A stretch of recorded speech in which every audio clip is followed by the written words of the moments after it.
আসসালামু আলাইকুম মামা। আমরা এখন বারিককে টেলা যাচ্ছি। বারিককে টেলা যাইতে তোমার অনুভূতিটা কীরকম লাগতেছে? আশেপাশের পরিবেশটা কীরকম তুমি একটু যদি বলতা। আলহামদুলিল্লাহ ভালো। জি আলহামদুলিল্লাহ ভালো। পরিবেশটা একদম ন্যাচারাল, প্রাকৃতিক। আমরা ওখানে যাব ইনশাল্লাহ, সবাই মিলে এই পরিবেশটা উপভোগ করব। এক পাশে বাংলাদেশ, আরেক পাশে এলো ইন্ডিয়া। পিছনে আরব আলীর পিছনে যে বাংলাদেশ, এ পাশে ইন্ডিয়া, হ্যাঁ। যে পিছনে যে পাহাড়গুলো দেখা যায়, আপনার কাছে কেমন লাগতেছে? অনুভূতিটা কীরকম একটু যদি বলতেন। অনেক ভালো অনুভূতি। এক সাইড বাংলাদেশ, এক সাইডে ইন্ডিয়া, মাঝখান দিয়ে আমরা চলে যাচ্ছি। শুক্রিয়া আমাদেরকে নিয়ে আসছে। Social thanks for me even coming.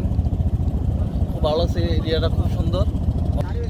আসলে আমরা দেখতেছি বারিক্কা টিলা প্রকৃতির সাথে সৌন্দর্যের সাথে আমরা সবাই একসাথে আমরা 9 জন যাইতেছি, খুবই ভালো লাগতেছে।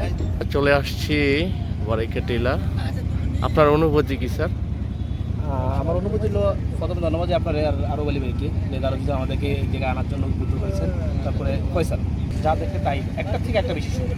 মানে কোনটা যে বেশি সুন্দরটা বলার কোনো তাগিদ নেই, যে একটা সে একটা বেশি সুন্দর। সামনে যে কী আছে উপরে জানে। আমরা এখন বারিক্কা টিলার দিকে রওনা হচ্ছি। সামনে বারিক্কা টিলা, দেখা যাক কী হয়।